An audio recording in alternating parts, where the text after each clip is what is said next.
ఒకనాడు యశోదాదేవి నందవ్రజంలో పక్కన రోహిణి ఉండగా సంతోషంగా కృష్ణ పరమాత్మని ఒళ్ళో కూర్చోపెట్టుకుని ఏదో ఆనందప్రదంగా ఆ సంతోషంగా కాలాన్ని గడుపుతోంది.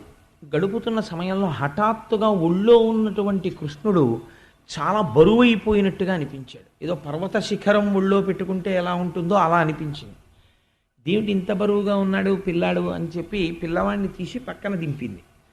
దింపేటప్పటికి పోతన గారు అంటారు, సుడియరుగని హరిసుడివడ సుడిగాలి తెరంగు రక్కసుడు విసిరిడి సుడిగాలి ధూళి కన్నుల సుడివడ గోపకలు బిగడి సుడివడి రధిపా అంటారు. సుడి ఎలా తిరుగుతుందో అన్ని మాటలు వేస్తారు అందులో. సుడియరుగని హరిసుడివడ సుడిగాలి తెరంగు రక్కసుడు విసిరిడి సుడిగాలి ధూళి కన్నుల సుడివడ. ఆయన కంసుని పనుపున వచ్చాడు రాక్షసుడు. ఆయన పేరు తృణావర్తుడు. ఆ పేర్లు పెట్టడంలో ఉంది అందం అంతా. చివరికి మీకు తెలిసిపోతుంది ఆ రాక్షసుడు ఎవరో. ఆయన పేరు తృణావర్తుడు. ఆ రాక్షసుడు సుడిగాలి రూపంలో వస్తున్నాడు ఇప్పుడు. కాబట్టి ఆ వచ్చేటప్పుడు ఎంత వేగంతో వస్తున్నాడంటే ఒక్క క్షణం అంతే, ఇంకా ఆలోచించి ఇంతసేపు చెప్పడానికి ఏం టైం ఉండదు. పెద్ద సుడిగాలి రూపంలో వచ్చాడు. ఆ రావడంలో దుమ్ము పైకి లేచిపోయింది, ధూళి కన్నులలో పడిపోయింది. ఇతపూర్వం ఎప్పుడు అసలు కష్టం అంటే ఏమిటో తెలియనటువంటి శ్రీమన్నారాయణుని యొక్క అవతారమైన చిన్ని కృష్ణుని యొక్క కళ్ళల్లోకి కూడా ధూళి పడిపోయింది. పడిపోయి యశోదాదేవి కన్నులు మూసుకుని, గోపబాలులందరూ కన్నులు మూసుకుని ఏమైంది అని చూసే లోపల ఆ రాక్షసుడు చిత్రంగా కృష్ణ పరమాత్మని అపహరించి తీసుకుపోయాడు. ఆయన లక్ష్యం ఏమిటంటే ఇంకా నందవ్రజంలో ఎవరిని పాడు చేయడమో ఆయన లక్ష్యం కాదు, కేవలం కృష్ణుడిని ఎత్తుకుపోవాలి, కృష్ణుడిని సంహరించాలి.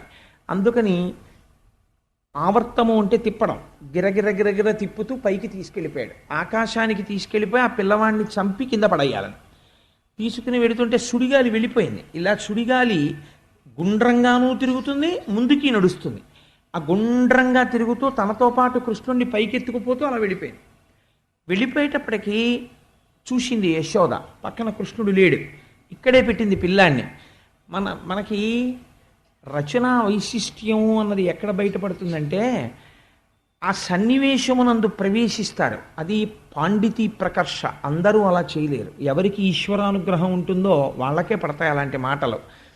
సాధారణంగా ఒక తల్లి పిల్లవాడు కనపడలేదనుకోండి, అక్కడే పిల్లవాడిని పెట్టి పిల్లాడు కనపడకపోతే ముందు ఏదో అక్కడ పెట్టినటువంటి ఓ టార్చ్ లైట్ కనపడకపోతే, లేకపోతే గ్యాస్ లైటర్ కనపడకపోతే వెతికినంత తేలికగా వెతకదు పిల్లవాడు కనపడకపోతే.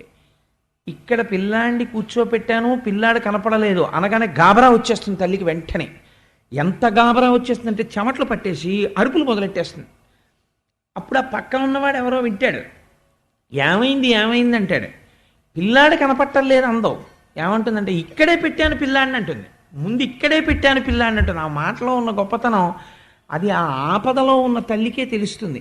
ఇక్కడే పెట్టానండి కనపట్టలేదు అంటుంది. అలా ఇక్కడ పెట్టి తింతనయుడిక్కడ ఆడుచు నుండే గాలి తానెక్కడ నుండి వచ్చే శిశువెక్కడి మార్గము పట్టిపోయే నేడెక్కడ జొత్తు నంచు వసితేక్షణ గ్రేపు తెరంగు ఖిన్నయ్యై ప్రొక్కుచువాలు గోవు క్రియ భూస్థలివాలే దురంత చింతయ్యై అంటారు పోతన గారు. ఇక్కడే పెట్టాను కృష్ణ పరమాత్మని. తనయుడిక్కడ ఆడుచునుండే, ఆ పిల్లవాడు ఇక్కడ ఆడుకుంటున్నాడు. ఎక్కడ నుండి వచ్చే గాలి, ఎక్కడి నుంచి వచ్చింది సుడిగాలి, ఎక్కడికి పట్టుకుపోయింది పిల్లాడిని. పిల్లాడు కనపట్టలేదని దూడ కనపడకపోతే ఆవు ఏ రకంగా అరుస్తుందో ఆ ఉపమానానికి ఆ ఉపమానమే సాటి.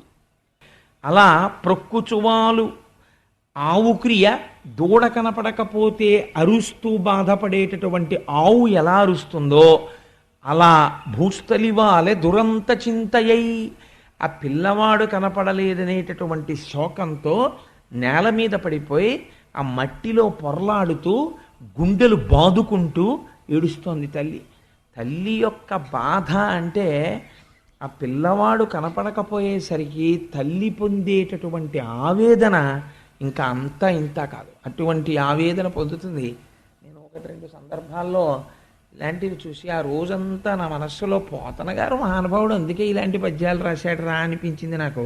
కాబట్టి ఇక్కడ పెట్టి తింతనయుడిక్కడ నాడుచునుండె గాలి తానెక్కడ నుండి వచ్చే శిశువెక్కడి మార్గము పట్టిపోయె నేడెక్కడ జొత్తునంచు వసితేక్షణ గ్రేపు తెరంగు కిన్నయ్యై ప్రొక్కుచువాలు గోవు క్రియ భూస్థలివాలె దురంత చింతయ్యై అంటారు. ఆ ఉపమానం వేయడం మా పోతన గారికి చెల్లింది. అందుకని ఒక ఆవు దూడ కోసం అరిచి అరిచి పడిపోయినట్టు ఆ తల్లి యశోద నేల మీద పడిపోయి ఉన్నది. పడిపోయి ఉండగా ఈ రాక్షసుడు చిన్ని కృష్ణుడిని ఎత్తుకి తీసుకెళ్ళిపోతున్నాడు. అంత ఎత్తుకు వెడుతున్నప్పుడు పిల్లల దగ్గర ఒక చమత్కారం ఉంటుంది. వాళ్ళకి భయం ఎక్కువ వేసింది అనుకోండి, ఎక్కువ వేస్తే కంఠం గట్టిగా పట్టుకుంటారు. వాళ్ళకి ఎంత భయం వేస్తే అంత గట్టిగా కంఠం పట్టేసుకొని ఇలా కళ్ళు మూసేసుకుంటారు. అలా కృష్ణుడి చమత్కారం చూడండి. ఆయన ఎత్తుకు తీసుకెడుతుంటే భయపడిపోతున్న వాళ్ళ ఆయన గట్టిగా ఆయన కంఠం పట్టేసుకుని తన చిన్ని చేతులతోటి ఇలా కళ్ళు మూసేసుకున్నాడు. వాడు సంతోషిస్తున్నాడు. ఎవ్వరూ చేయలేకపోయారు. నేను చంపుతున్నాను కృష్ణుడిని అనుకున్నాడు. ఈయన ఏం చేశాడు? కంఠం పట్టుకున్నవాడు అలాగే ఉన్నాడు, కళ్ళు మూసుకున్నవాడు అలాగే ఉన్నాడు. కానీ బరువు పెరిగిపోయాడు. బరువు పెరిగిపోతుంటే వాడికి అర్థమైంది, బరువు పెరిగిపోయి ఇప్పుడు ఈ బరువుకు వాడు కింద పడిపోవడం మొదలుపెట్టాడు. వాడన్నాడు, ఇదేడు బాబాయ్ ఇంత బరువు ఏమిటి, వదులు వదులు అంటున్నాడు. వాడు పట్టుకుంటే వదలడం ఆయనకుండదు. అందుకని గట్టిగా పట్టుకున్నాడు. పోతన గారు అంటారు, పోతన గారే హరికరతల పీడనమున పరవశుడై రాల మీద భగ్నాంగకుడై సురవైరి భటుడు కూలెను పురభంజను గోల కూలు పురమంబోలెన్. ఆయనకి వెంటనే శివకేశవుల మధ్య భేదం కనపడదు. ఆనాడు పరమశివుడు బాణం పెట్టి కొడితే త్రిపురాలు ఎలా పడిపోయాయో గట్టిగా కంఠాన్ని కృష్ణ పరమాత్మ కౌగిలించుకుంటే ఆ పైనుంచి తృణావర్తుడు అలా కింద పడిపోతున్నాడు. ఎక్కడ పడ్డాడు? పరవశుడై రాళ్ళ మీద భగ్నాంగకుడై పెద్ద రాళ్ల కుప్ప మీద పడిపోయాడు. పడిపోవడంలో భగ్నాంగకుడై శరీరం అంతా ముక్కలైపోయింది ఆ రాక్షసుడిది.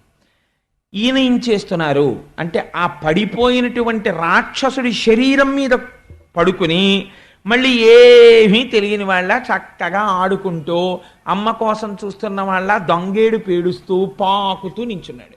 పాకుతూ ఆడుకుంటున్నాడు. చూసేటప్పటికీ తల్లి చూసింది. పోతన గారు ఒక లీల చెప్తే పోతన గారు అక్కడక్కడ చిన్న పద్యం వేస్తారు. ఆ పద్యం మనం జీవితంలో బాగా గుర్తుపెట్టుకోవాల్సింది. నా జీవితంలో నాకు చాలా ఇష్టమైన పద్యం ఆ పద్యం. పోతన గారు అంటారు, రక్షణము లేక సాధుడు రక్షితుడగు సమత చేసి రాయుడులందున్ రక్షణలు వేయి కలిగిన శిక్షితుడగు కలుడు పాప చిత్తుండగుటన్. ఏమీ తెలియనటువంటి వాడు, భక్తుడైన వాడు, పరమాత్మని నమ్ముకున్న వాడికి ప్రమాదం పొంచుకొచ్చేస్తే ఈశ్వరుడే ఏదో ఒక రూపంలో వచ్చి తన భక్తుణ్ణి తాను రక్షించుకుంటాడు. లోపల ఎన్నో పాపాలు చేసి బయట 150 మందిని రక్షణగా పెట్టుకున్నా ఇంత రక్షణలోంచి వాణ్ణి చంపడం ఈశ్వరుడికి తెలుసు. ఎందుకు అలా చచ్చిపోతాడు అంటే కలుడు పాపచిత్తుండగుటన్, వాడి చిత్తమంతా పాపమయమే, అందుకే వాడు అలా మరణించాడు. వేరొకడు ఈశ్వరుణ్ణి నమ్ముకునున్నాడు, అందుకే వాడు బ్రతుకుతున్నాడు. కాబట్టి ఆ కృష్ణ పరమాత్మని చూసింది తల్లి. చూసి ఇది రక్షణము లేక సాధుడు రక్షితుడగు సమత చేసి రాయుడులందున్ రక్షణలు వేయి కలిగిన శిక్షితుడగు కలుడు పాప చిత్తుండగుటన్. పాపము చేసినటువంటి వాడు ఎన్ని రక్షణలు పెట్టుకున్నా వెళ్ళిపోతూ ఉంటాడు. ఏ రక్షణ వాడికి లేకపోయినా ఈశ్వరుణ్ణి నమ్ముకున్నవాడు బ్రతికేస్తూనే ఉంటాడు. ఎందుకంటే ఈశ్వరుడు రక్షణ చేస్తాడు కాబట్టి.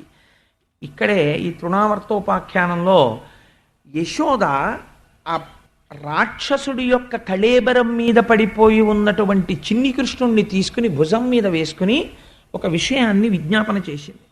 ఈ పద్యం గృహస్థాశ్రమంలో ఉన్న వాళ్ళందరూ ప్రత్యేకం తెలుసుకోవలసిన పద్యం.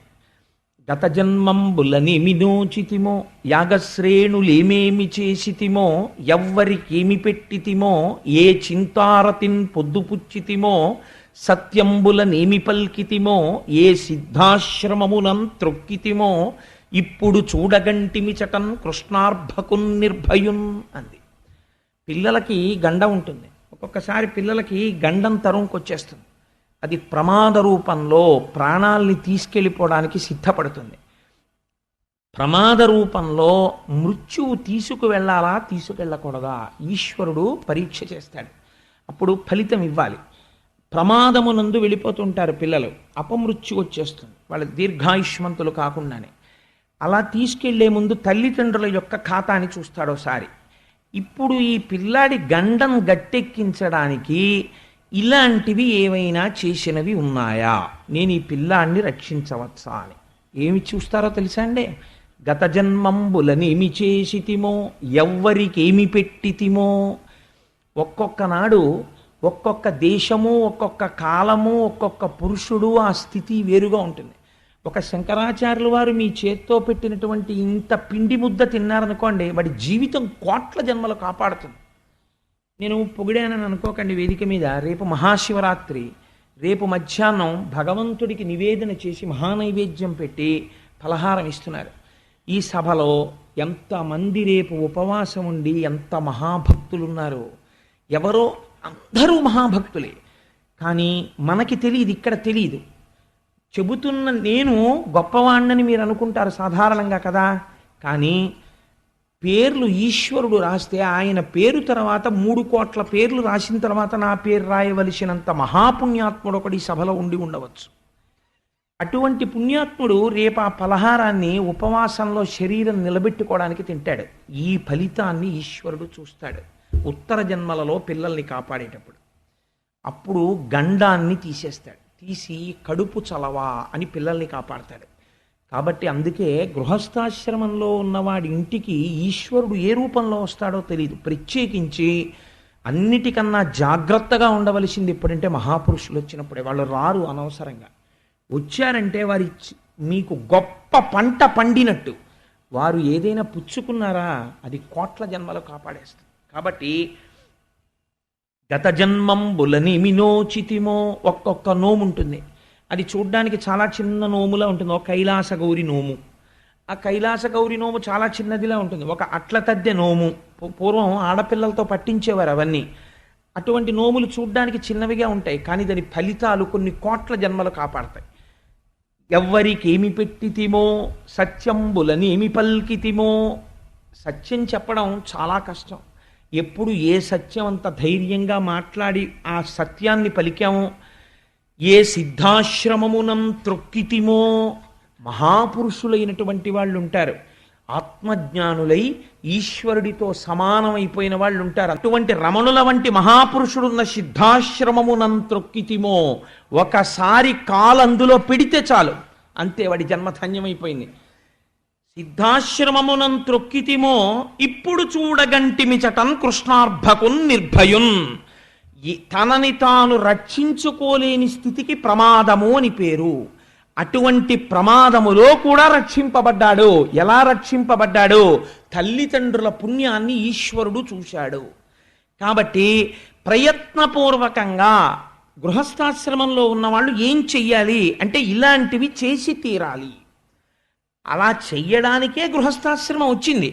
కాబట్టి ఈ మాటలు తల్లి యశోద చెప్పి పిల్లవాణ్ణి తీసుకొని పొంగిపోయి ముద్దులు పెట్టుకొని స్తన్యం ఇచ్చి పాలిచ్చి, నాన్న నేను బతికాన్రా, నువ్వు దొరికావు అంది. చిత్రం ఏమిటంటే ఎన్ని మాటలు ఎన్ని లీలలు జరుగుతున్నా యశోదకి తెలియదు. చేస్తున్నవాడు కృష్ణుడు పరమాత్మ అని ఆవిడికి తెలియదు, తెలియనక్కర్లేదు. అయితే ఈ లీలలో అంతరార్థం ఏమి? మీకు నేను ఒక విషయం మనవి చేస్తుంటాను. తరచు నేను ఒక మాట చెప్తుంటాను. తృణావర్తుడు అంటే, తృణము అంటే గడ్డి పరక, దానికన్నా తేలికైంది ప్రపంచంలో ఉండదు. ఆవర్తనము అంటే తిప్పుట. మీరు గడ్డి పరక అయితే తిప్పుతుంది, మీరు గడ్డి పరక కాకపోతే తిప్పలేదు. ఏది తిప్పలేదు అంటే తృష్ణ తిప్పుతుంది. తృష్ణకే తృణావర్తుడని పేరు. తృష్ణ అనగానేమి, ఇది చాలా జాగ్రత్తగా అర్థం చేసుకోవాలండి గృహస్థ జీవితంలో. తృష్ణ అనగా మీకు ఈశ్వరానుగ్రహంతో మీరు ఒక వ్యాపారం మొదలుపెట్టారనుకోండి. మీరు ఒక వ్యాపారం మొదలుపెట్టి చేస్తుంటే కలిసి వచ్చి లక్షలు వస్తున్నాయి, దాన్ని తృష్ణ అని శాస్త్రం అందం. ఆయన తృష్ణతో సంపాదిస్తున్నాడంటే అనదు, ఆయన అదృష్టం అంతే. గత జన్మలలో విశేషమైన పుణ్యం చేశాడు. యశోద ఏం చేసింది? మొత్తం నందవ్రజాన్ని కళ్ళు మూసేసింది తృణావర్తుడొచ్చి. అంటే తృష్ణకి లొంగితే తిప్పేస్తుంది, గడ్డిపరకం చేసి తృష్ణ. ఏం చేశారు వీళ్ళందరూ? వీళ్ళు తృప్తి తెచ్చుకోలేదు, కృష్ణ కృష్ణ కృష్ణ కృష్ణ అని ఏడిచారంతే. కృష్ణుడు ఏం చేశాడు? తృణావర్తుణ్ణి తాను చంపాడు. చంపి తానే దక్కాడు వాళ్ళకి తప్ప వాళ్ళు దక్కించుకున్నారా? తాను దక్కాడా? తాను దక్కాడు. అలా మీరు తెలిసో తెలియకో భాగవతం వినేసి ఈరోజు గోవింద గోవింద అండం నేర్చుకున్నారనుకోండి, ఏకశబ్ద సమ్యజ్ఞాత సృష్ట ప్రయుక్త స్వర్గే లోకే కామదుగ్భవతి, ఒక్క నామం పట్టుకుని అస్తమాన నామం చెప్పడం మొదలెట్టారనుకోండి, అదే మిమ్మల్ని భగవంతుడిని మీ దగ్గరికి తీసుకొచ్చి మీ బుద్ధిని మార్చి మిమ్మల్ని సక్రమమైన మార్గంలోకి తిప్పేస్తుంది. తిప్పేసి ఏది గెలవలేక జీవితం పాడైపోతుందో దాన్ని గెలవగలిగిన మార్గాన్ని ఈశ్వరుడు ఇచ్చేస్తాడు. అస్తమానం ఒకటే అంటాడు, ఎందుకు? తృప్తి లేకపోతేనో అవన్నీ, నాకు ఇక్కడే ఉంది తృప్తి. నా అంత చక్రవర్తి ఎక్కడున్నాడు? నేను హాయిగా తృప్తిగా ఉన్నాను కాబట్టి నాకు ఇంకేం కావాలి అంటాడు. అంతే. ఎంత హాయి చూడండి అందులో. అందుకే శంకర భగవత్పాదులు అంటారు, గోచీ పెట్టుకున్నవాడంత అదృష్టవంతుడు ప్రపంచంలో ఎక్కడున్నాడన్నారు సన్యాసులను ఉద్దేశించి. వాళ్ళు అన్నీ విడిచిపెట్టేస్తారు, మాకేం కావాలి, మాకేం అక్కర్లేదంటారు. అన్నీ వదిలేసి నేను ఒక్కడే ఉన్నానని హాయిగా కూర్చుంటారు. అందులో ఉంది ఐశ్వర్యం అంతా. సరే, కాబట్టి ఈ తృణావర్తోపాఖ్యానం మనకి ఇంతటి గొప్ప విషయాన్ని ప్రతిపాదన చేస్తుంది. ఇది అయిపోయిన తరువాత ఈ తృణావర్తోపాఖ్యానము పూర్తి అయి కథగా విన్నా మంచిదే, లేదు తృణావర్తోపాఖ్యానము పూర్తయిపోయి అందులో ఉన్న రహస్యము మీ మనసుని పట్టింది అనుకోండి, మీకు ఒక పెద్ద సమస్యకి విరుగుడు దొరికిపోయినట్టే. కాబట్టి ఏమైంది? ఇప్పుడు ఈ తృణావర్తోపాఖ్యానంలో ఏం చెప్తున్నాం మనం? ఆ భగవంతుడి యొక్క నామము రూపము ఇక్కడ పట్టుకుంటే చాలు అని కదా చెప్తున్నాం. ఇది పరమాత్మ యొక్క సౌజన్యం. అంటే ఆయనకి ఏం అవసరం అండి? నిజంగా ఆయన ఓ పసిపిల్లవాళ్ళ ఈ భూమి మీద పాకి, ఓ పసిపిల్లవాళ్ళ ఆవులతో తిరిగి ఇవన్నీ ఆయన చెయ్యాలా? చెయ్యక్కర్లేదు. కానీ కృష్ణుడు ఉయ్యాలలో పడుకున్నాడు, కృష్ణుడిని ఉయ్యాలలు ఊపారు, ఇవన్నీ నేను అన్నాను అనుకోండి, మీ అందరూ ఎంతో సంతోషపడిపోయి నిజంగా కృష్ణుడు ఇక్కడ కనపడ్డాడండి, మాకు ఎంత సంతోషంగా ఉందో అంటారు. అది దానికి ధన్యత.